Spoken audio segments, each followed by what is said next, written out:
Gloria a Dios. Hebreos 9, capítulo 1 al 14, vamos a estar hablando, yo quiero hablarles sobre un tema muy precioso y estoy hablándoles sobre el tema: una conciencia clara te conecta con Dios y te da salvación. Gracias por los que aún se ponen de pie en reverencia a la palabra de Dios. Gracias, de veras les agradezco. Una conciencia clara te conecta con Dios y te da salvación. Ese es el tema que vamos a estar tratando este domingo, y vamos a tomar la primera parte este domingo y haremos la segunda en una próxima ocasión, ya que el próximo domingo está el apóstol Adbel con nosotros y nos vamos a gozar con él, amén. Estará el sábado y el domingo. Si alguno tiene queja contra su servidor, es buen tiempo que venga el domingo, venga temprano y ponga su queja con el apóstol, ¿verdad? Sí, yo soy sumiso, hermano, créame, yo soy sumiso, muy sumiso. Sábado y domingo estará aquí y estaremos alabando al Señor también. Así que era una broma lo de la queja, ¿ok? No ande poniendo quejas de mí. Hebreos 9, 1 al 14 dice así, en el nombre de Jesús. El primer pacto tenía sus reglas para el culto. Yo estoy leyendo la versión Palabra de Dios para Todos. Y un lugar de adoración aquí en la tierra, que era una carpa, o sea, un tabernáculo, o también se le llama una tienda sagrada. El primer cuarto del tabernáculo o la carpa se llamaba el lugar santo. ¿Sabe por qué dice carpa? Porque realmente era una carpa lo que ellos tenían, al cual se le llamaba el tabernáculo, donde estaban el candelabro, la mesa y el pan que se dedicaba a Dios. Aquí estaban los panes de la proposición también. Detrás de la segunda cortina había un cuarto llamado el lugar santísimo. Ahí estaba el altar de oro para quemar incienso, el incensario de oro, y el cofre sagrado recubierto de oro donde se guardaba el pacto antiguo. Dentro del cofre o dentro de esa urna de oro, esa arca, gloria a Dios, había maná, la vara de Aarón que había retoñado y las tablas de piedra donde estaban escritas los 10 mandamientos del pacto. Versículo 5. Sobre ella los querubines de gloria que cubrían el propiciatorio, de las cuales cosas no se pueden ahora hablar en particular. Versículo 6. Una vez y estas cosas así ordenadas en el primer tabernáculo, siempre entraban los sacerdotes para hacer los oficios del culto. Pero al segundo cuarto solo podían entrar el sumo sacerdote, y para entrar ahí debían llevar sangre para ofrecerla por sus propios pecados y por los que el pueblo cometía sin darse cuenta de que estaba pecando. Esta era por la ignorancia del pueblo acerca del pecado. El Espíritu Santo quiere darnos una enseñanza utilizando estos dos cuartos separados. Versículo 8 lo que nos enseña que es mientras existe el primer cuarto, o sea, mientras todavía esté el primer santuario. El camino al lugar santísimo no estaba abierto. Versículo 9. Todo esto es ahora un ejemplo para nosotros, que nos muestra que las áreas santísimas no abiertas. Versículo 9. Que las ofrendas y los sacrificios no eran capaces de purificar la conciencia de los que adoraban de esa manera. Esas ofrendas y sacrificios tenían que ver solo con asuntos de comida, bebidas y ceremonias de purificación. O sea, eran los lavamientos ceremoniales. Eran solo reglas que servían únicamente hasta que Dios estableciese un nuevo orden. Leemos el versículo 11. Pero estando ya presente Cristo, sumo sacerdote de los bienes venideros, por el más amplio y más perfecto tabernáculo, no hecho de manos, es decir, no de esta creación, y no por sangre de machos cabríos ni de becerros, sino por su propia sangre, entró una vez para siempre en el lugar santísimo, habiendo obtenido eterna redención. Porque si la sangre de los toros y de los machos cabríos y las cenizas de la becerra rociadas a los inmundos santifican para la purificación de la carne, escucha este versículo por favor, cuánto más la sangre de Cristo, el cual mediante el Espíritu eterno se ofreció a sí mismo sin mancha a Dios, limpiará vuestras conciencias de obras muertas para que sirváis al Dios vivo.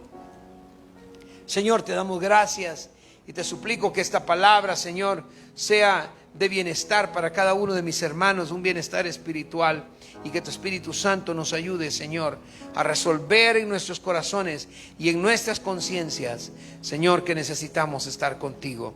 En el nombre de Jesús, amén y amén. Puede sentarse. Gloria a Dios. Repito, estamos hablando sobre el tema: una conciencia clara te conecta con Dios y te da salvación. Todos sabemos que la salvación únicamente se adquiere cuando llegamos a Jesucristo. Si hay alguien que lo cree, me dice un amén por ahí para saber que estamos despiertos, ¿verdad? Se lo voy a repetir. Todos tenemos muy entendido, tenemos bien conocido que la salvación únicamente la podemos obtener cuando nosotros llegamos a Cristo Jesús, cuando lo recibimos como nuestro Salvador personal. Pero después de haberlo recibido, yo les pregunto esta mañana: ¿será que ahí se acaba todo? ¿Será que habrá algo más que nosotros tengamos que hacer? ¿O será que podemos seguir viviendo la vida, pues la vida como sea? Como decía el famoso Ricky Martin, viviendo una vida loca. No hago fama al hijo del diablo sino que simplemente lo dijo. Y simplemente mucha gente lo creyó. Y mucha gente dentro de las iglesias también llegaron a creer que podían vivir una vida como ellos quisieran. Al final Dios perdonaba. Al final la sangre preciosa de Jesús ya fue derramada en el madero, ya fue derramada en la cruz. Así que puedo seguir haciendo lo que quiera. Pero no es así. Hay algo que fue dejado en el centro de nuestra vida que nunca nos va a dejar tranquilos. O sea, o nos da tranquilidad o nos da mucha paz. Hay algo que fue dejado para nosotros, que nos ayuda a nosotros a calificar nuestra manera de vivir o nuestra manera de actuar. Estas obras que habla el versículo 14 de Hebreos. Hemos cantado esta mañana, hemos adorado a Dios, hemos alabado a Cristo, hemos sentido su Espíritu Santo y hemos llenado nuestro corazón y nuestra alma de alegría y de gozo. Por lo menos yo lo llené. Yo me llené de gozo y de alegría. ¿Y usted? Por todo lo que se ha hecho, por todo lo que Dios ha hecho en nuestras vidas, por todo lo que Dios ha hecho esta semana. Nos ha llenado de trabajo, de paz, de gozo, de bienestar, de buenas compras tal vez, de buenas acciones tal vez, y nos ha dejado también esta semana con asuntos como lo que hablaba de la muerte de nuestra amada hermana pastora que se fue con el Señor, pastora Ilse. Pero también nos deja la alegría de saber de que el Señor se la llevó, de que Dios está con ella, y nos deja el beneplácito del Señor, sabiendo de que si tenemos conciencias tranquilas, también veremos al Señor y veremos a aquellos que nos han antecedido. Pero hoy que le alabamos y le glorificamos, dimos nuestra ofrenda y dimos diezmos y todo lo demás. Pero hay otra manera también de alabar al Señor. Hay una manera en la cual nosotros podemos exaltarle, y es escuchando su palabra. Escuchar su palabra es una manera también de adorar y de bendecir al Señor. Y bueno, es claro que también obedeciendo su palabra es lo que nos produce a nosotros el gozo, y también le produce gozo a nuestro Señor y Salvador Jesús. Porque yo puedo escuchar la palabra de Dios en este lugar, hermano y hermana. Puedo escuchar la palabra de Dios en cualquier lugar, en el internet. Hoy es tan fácil meternos a cualquier página de cualquier iglesia, de cualquier ministerio, y escuchar una palabra viva, eficaz, que nos ayude a nosotros a levantar el ánimo, el gozo y en fin. Pero si escuchamos la palabra y no la hacemos, dice la palabra que somos oidores olvidadizos, y eso no produce gozo en el corazón. Al contrario, algo que le estoy diciendo que está intrínsecamente en la vida del ser humano se llama conciencia. La conciencia es algo que no es manejada por Dios ni es manejada por Satanás. La conciencia la manejas tú mismo. Es influenciada, por supuesto. Claro que puede ser influenciada, pero eres tú quien decide cómo tu conciencia te llama o te trata todos los días.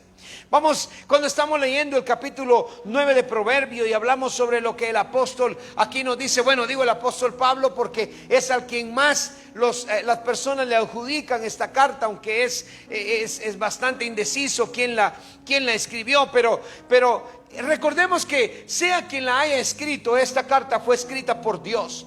Los hebreos hace unos 2000 años atrás se convirtieron en creyentes de Jesús al presenciar o escuchar lo que Jesús estaba haciendo, aún muerto pero resucitado, en la vida de los apóstoles.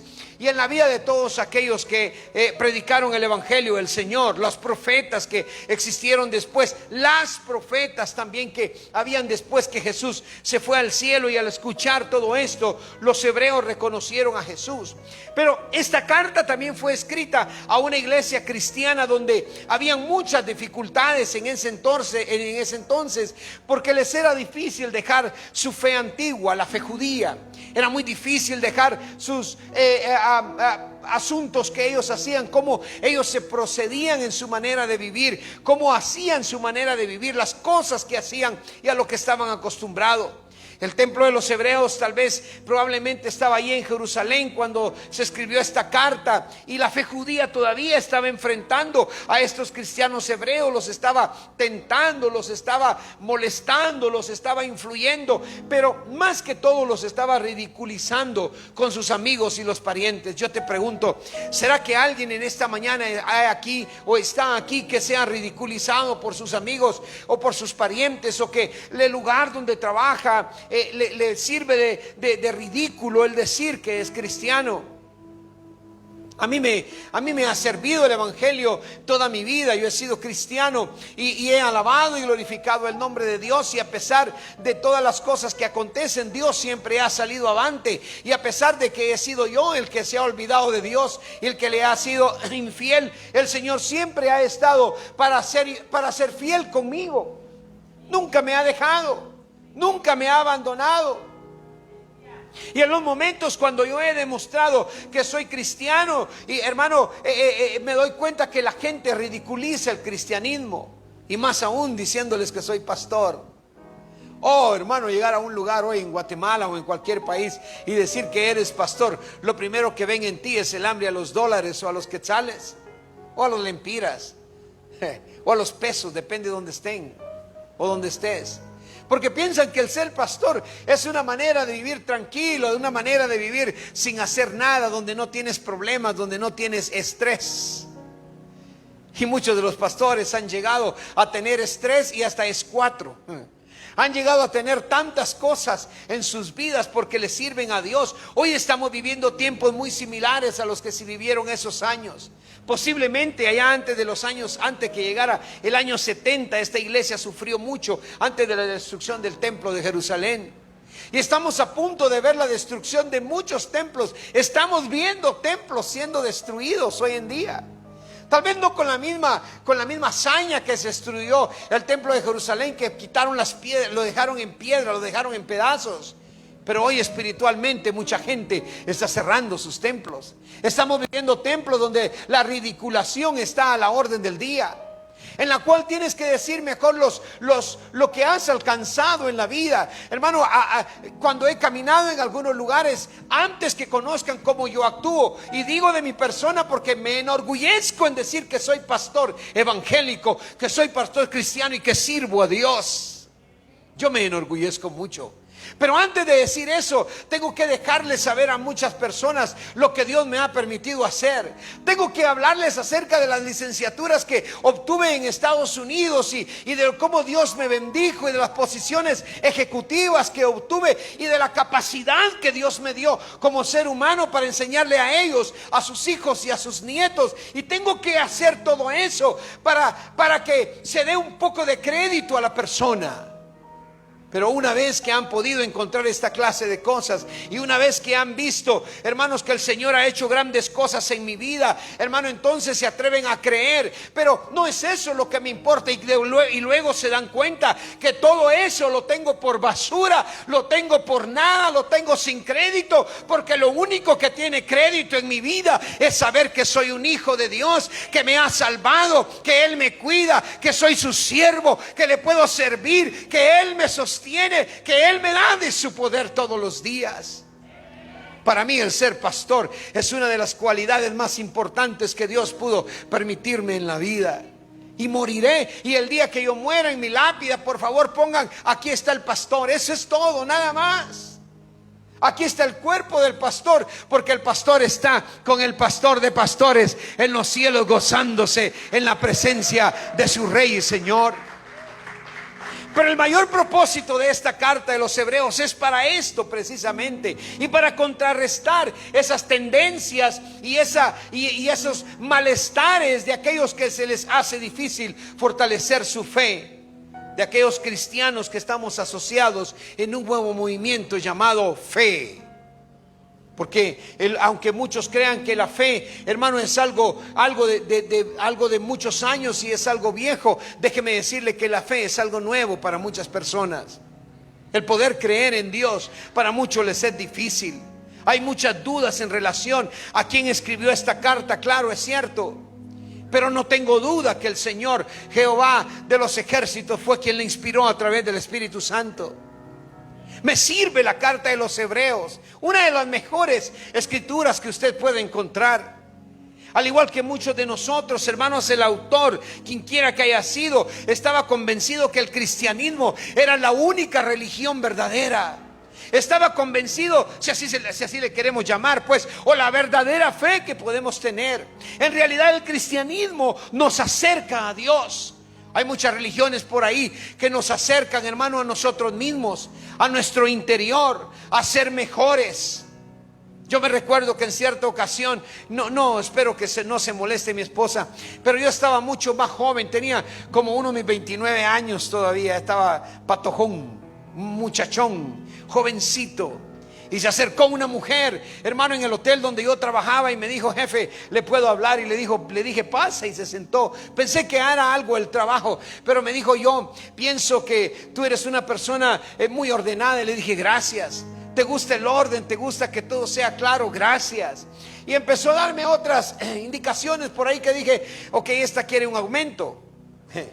Y dije: yo voy a tener que ir y pelear con el dueño del hotel para que le dé un aumento por lo bueno que me está hablando, por lo bonito que me está hablando.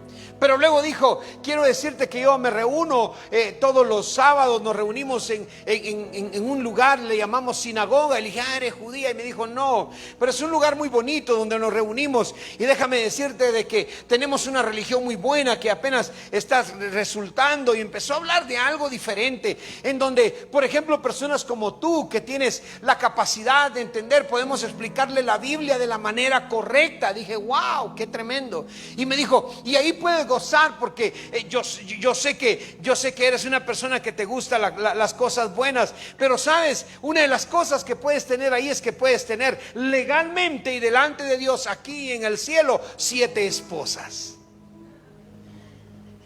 Y mis ojos se abrieron así de grandotes, ¿verdad?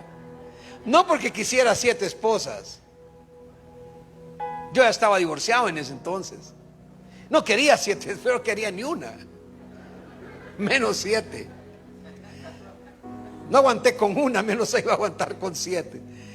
Pero me dijo: y lo bueno es que si tú me permites, yo sería tu primera esposa y yo te ayudaría a las otras 6. Yo te ayudo a buscarlas. Y me dijo: aquí dentro del hotel hay una mujer, me dijo, de mucha influencia. Y empecé yo a pensar: ¿quién será? De mucha influencia y con mucho dinero, que también va conmigo y también tiene interés. Santo, dije yo. Porque empezaron las nuevas teorías, las nuevas religiones. Pero yo siempre estuve convencido de que a mí el cristianismo era lo que me había sacado del fango de la inmundicia, y el que me había presentado a un Cristo limpio, a un Cristo santo, a un Cristo poderoso, a un Cristo que murió en la cruz del Calvario para sanarme, para salvar mi vida. Y entonces, igual que el autor aquí, le mostré a ella la superioridad del cristianismo sobre cualquier otra religión, sobre cualquier otra fe, y le hice saber que ni el judaísmo ni ninguna otra cosa podía superar al amor de Dios a través de Cristo Jesús, el Hijo de Dios, aquel que dio su vida por ti, dio su vida por mí. Claro que en ese entonces cualquiera hubiera dicho: te la perdiste. Hubiera sido ahí, aunque sea de oyente. Pero no podemos escuchar al mundo.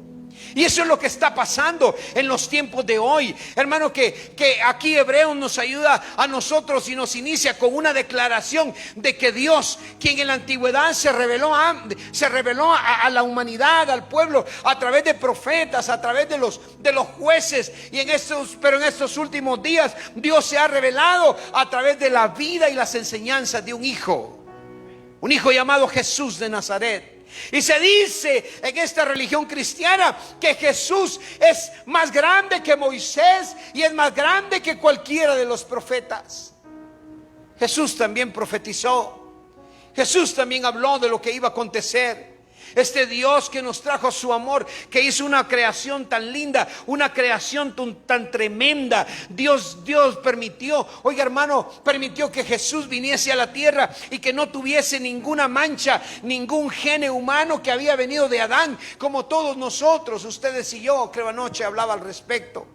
Creo pensaba en el mensaje de hoy. Pero cuando nosotros venimos a la tierra, hermanos, trajimos, nos dieron de regalo una descendencia pecaminosa, adámica. Dios creó al hombre, te creó a ti conforme a su imagen y semejanza, pero te creó para que fueras alabanza de su gloria. Nos crió para que le adoráramos y que tuviésemos el derecho de ser señores sobre la tierra. Pero el hombre pecó y por ese pecado es que estamos como estamos. O el mundo está como está, que sería lo más correcto decir. Pero Jesús vino a la tierra, hermano, nos habla como Dios trajo a un hijo de Él, al único hijo. Como trajo a un ser, hermano, que vive desde la eternidad y para toda la eternidad y que nunca dejará de existir. Y lo hizo carne.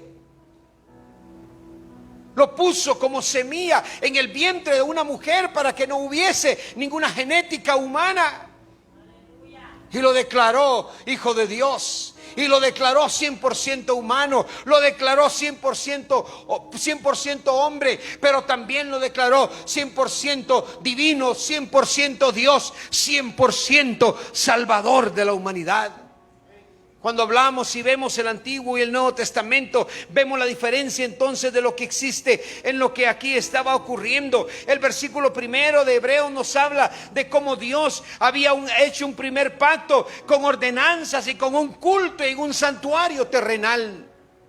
Claro, yo no voy a terminar este sermón el día de hoy, porque es mi interés que usted ponga atención, pero es mi interés que esta parte usted la obtenga en su mente y se la lleve en su corazón y que logremos entender cómo desde el inicio, cuando estaba este primer tabernáculo, que era una carpa. Hoy tenemos templos preciosos. Usted se va a Fraijanes, por ejemplo, y encuentra uno de los templos más preciosos que hay en toda Centroamérica y Latinoamérica. Uno de los templos lindísimos. No voy a hablar mal del templo, estoy hablando en bien. Templo lindo, donde se mueve la gracia de Dios. Pero el primer tabernáculo, el primer templo donde se adoró, era una carpa. Pero a pesar de ser una carpa, a pesar de ser algo que era hecho por manos, hermanos, a pesar de que estaba así de esa manera, Dios había dispuesto algunas partes dentro del tabernáculo. Por ejemplo, la primera parte, el lugar santo, donde estaba el candelabro, la mesa y los panes de la proposición, versículo 2. Y el versículo 3 dice: y en el segundo velo estaba la parte del tabernáculo llamada el lugar santísimo. Hay una diferencia entre el tabernáculo anterior y los tabernáculos que hoy se levantan en todo el mundo. Antes usted no podía tocar, lo siento Jeffrey, pero antes no podías entrar a ministrar al lugar santísimo donde estamos hoy. Antes el lugar santísimo era asunto de vida o muerte. Y hoy pareciera que el lugar santísimo es un asunto de que suba quien quiera, que al fin y al cabo aquí vale lo mismo. ¿Es así o no es así? Antes el lugar santísimo, el sacerdote podía entrar únicamente una vez al año y debía de entrar con unas campanitas alrededor de su manto hasta abajo, y tenía que estar en constante movimiento, porque si las campanitas ya no sonaban, era que el sacerdote había muerto por la misma presencia de Dios, porque había entrado con alguna clase de culpabilidad o de pecado o mancha delante del rey. El tabernáculo antes era algo, hermano, que la gente cuando llegaban y ofrecían sacrificio, hermano, eran los sacerdotes, los levitas estaban afuera. Lo siento, no podían entrar al lugar santísimo. Y la gente llegaba con sus ofrendas y eran obligatorias. Y no estoy hablando de ofrendas o de diezmos, estoy hablando del pecado de la humanidad. Llegaban y esa sangre era rociada sobre el altar, hermano. Y esa sangre era lo que permitía que el pecado fuese cubierto. Yo creo que si hoy todavía practicásemos esa tradición judaica, yo pienso que no tendríamos suficientes sacerdotes para ofrecer los sacrificios. Y si fuese una vez al año, se imagina qué triste sería. Y el sacerdote entraba y tenía que ofrecer ese sacrificio a Dios. Oiga, hermano, pero en contraste, como ese sacerdote, quiero decirle algo que ocurre cuando este sacerdote entra ahí al altar, entra al lugar santísimo y trae el incensario y trae aquel olor, y eso traía hasta presencia de Dios. La gente salía de ahí, pero la gente empezó, hermano, ya a pensar en lo poco que era, en lo fácil que era pecar y poder llegar delante de Dios, de tal manera que la Biblia que dice que Dios se cansó del grosor de los machos cabríos, se cansó del humo que subía de los altares, porque la gente decía: voy a pecar, y al fin y al cabo, de acuerdo al pecado, yo llevo mi sacrificio. No la estoy tomando contra usted, porque usted no es así. No, yo no estoy hablando de nosotros hoy en día, porque verdad, nosotros no somos así. Escuché a un rabino en cierta ocasión allá en Los Ángeles, me decía que de acuerdo, porque usted sabe que la mejor tradición y la mejor cultura, de acuerdo a los judíos, es la que dan los mismos rabinos, que traen de generación en generación. Hay cosas no escritas que nosotros, como no somos judíos, pero aquí en Guatemala creo, no sé cuántos judíos hay algunos por ahí que dicen que son judíos, ¿verdad? Yo no sé, yo judío no soy. Mi familia viene de ¿dónde se llama el lugar? Allá hasta se me olvidó, el San José La Arada. Mire, hermano, La Arada, Arar, mi familia de ahí viene. No soy judío, pero los rabinos, ellos saben, y de generación en generación cuentan. Y una vez estando con este rabino a las 2 de la mañana, de hecho por ahí tengo el manto que él me regaló. Él me lo regaló, encontró gracia en mí. Para mí es un regalo muy bueno. No porque yo me vaya a judaizar, no, pero es bueno, me gusta. Ya son gustos.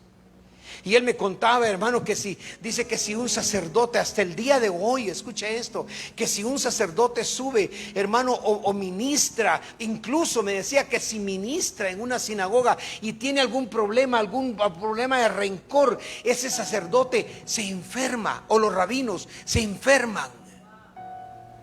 Y yo pensando, hermano, anoche decía: wow, o sea que ¿cuántas veces no habré subido yo con penas en mi corazón, con angustias en mi corazón, pensando: aquel que se me hace que este hermano, que se me hace que aquella, hermano, ¿cuántas veces los pastores no habremos subido a este lugar? Y no voy a hablar de músicos, no, voy a hablar de lo que yo soy, aunque yo soy buen músico, pasa que no me has escuchado. Pero ese santuario antes, ese tabernáculo, una vez al año, hermano, y nosotros tenemos la oportunidad. En contraste, yo lo veo hoy, tenemos una oportunidad preciosa de poder llegar al tabernáculo, al templo, todos los días de nuestra vida, y se nos hace difícil hasta llegar temprano al culto. Aquí ellos celebraban sus cultos. Ellos, hermanos, es tremendo cómo se da cuenta uno de que ellos tenían una oportunidad que ansiaban con toda el alma y no la tenían. Y nosotros tenemos una oportunidad, hermano, que otros ansían y no la aprovechamos. Y la diferencia del sacerdote es que entra Jesús, y en la próxima ocasión yo le hablo por qué Jesús se le llama conforme a la orden de Melquisedec, y por qué el Señor, hermano, no hay otro Melquisedec. Si hay algunos por ahí, hasta en Guate creo que hay Melquisedec. No, ese no es. Señor lo reprenda, diablo. Señor lo reprenda. Hay uno solo y su nombre es Jesús. Hay un solo Rey de reyes y Señor de señores, y su nombre es Cristo Jesús. ¿Sabe? En ese contraste tan tremendo, para terminar hoy le cuento esto. Jesús, el sacerdote, llegó una vez para ser sacrificado. La sangre de los animales en el tabernáculo debían de ser de animales sin mancha. Usted no podía llevar una paloma, hermano, que fuera blanca y tuviese una plumita negra. No se podía. Ni paloma. Aquí en Guatemala costaría, porque todas las palomas que veo allá enfrente del palacio, todas tienen algún impedimento. Yo no sé si usted ya lo notó, pero esas no tenían que tener impedimento, debían de estar limpias. Por eso el Padre, a través del Espíritu Santo, desarrolló esa semilla en el vientre de María y creció Jesús. Aleluya, nació Jesús, el sacerdote para siempre, según lo dice la Biblia, y lo veremos en el futuro. Un sacerdote que no tuvo mancha, un sacerdote que no tiene mancha, que no tuvo ni tiene pecado. Es alguien que entró al hermano y rompió esa barrera que había para el pueblo de no poder entrar al lugar santísimo. Ahora subimos a este lugar, ahora adoramos desde este lugar. Ahora cualquiera puede estar en el lugar donde la presencia de Dios baja totalmente. Ahora es nuestro tiempo de decirle a ese sacerdote, según la orden de Melquisedec, su nombre es Rey de Reyes y Señor de Señores, y decirle: gracias, Señor, por ser mi sacrificio. Gracias, Señor, por ser mi tabernáculo. Gracias, Señor, por ser mi Dios. Gracias, Señor, a que reconozco que tú eres Dios. Y sabe, los sacerdotes debían de venir de la tribu de Leví, y Jesús vino de la tribu de Judá. ¿Sabe por qué? Porque de la tribu de Judá venía cosa de alabanza, venía la adoración, venía el júbilo. Por eso, si usted quiere pertenecer espiritualmente hablando, hermano, a alguien, y se quiere comparar con alguien, compárase con alguien que alaba y glorifica el nombre de Dios. Piense en David, cómo él danzaba y cómo la mujer le dijo: sos un tonto, sos un bruto. Esa es la traducción correcta. Sos un bruto, desnudándote, porque enseñó las partes de sus pies a la gente. Y David dijo: si yo me tuviese que hacer más vil para adorar a mi rey, lo voy a hacer. Yo voy a danzar, yo voy a alabar, yo voy a glorificar a Dios, el que me da la vida, al rey que tengo en mi corazón. Y de ahí, de ese linaje, vino su rey. Y vino mi Rey, Cristo Jesús, el que nos da vida, el que nos da gozo, el que nos da paz, el que nos da el consuelo. Aleluya. Éxodo 25:8 dice: Dios le dijo a Moisés: haz que me hagan un santuario y yo habitaré entre ellos. Haz este tabernáculo y todos sus muebles exactamente como el modelo que yo te voy a mostrar. Oiga, ¿sabe cuál es el mejor templo de Dios hoy? ¿Alguien lo sabe? ¿Alguien lo sabe? ¿Será esto? Si esto fuera, estoy seguro que todos nos apuntaríamos para hacerlo de oro. Pero esto un día se va a quedar y se va a quemar, arderá como estopa, dice el Señor, dice su palabra. Pero ¿sabes cuál es el santuario que Dios hoy está buscando? Tu corazón, tu cuerpo. Yo estoy seguro que más de alguien por tu culpa me va a regañar hoy, porque me está viendo por internet. Que la vez pasada me quité esto y me dijo: siervo, hágale caso a Dios, cuide su santuario, es su templo, su cuerpo, póngase esa cosa. Pero hoy le hice caso a mi esposa: Señor, perdónala.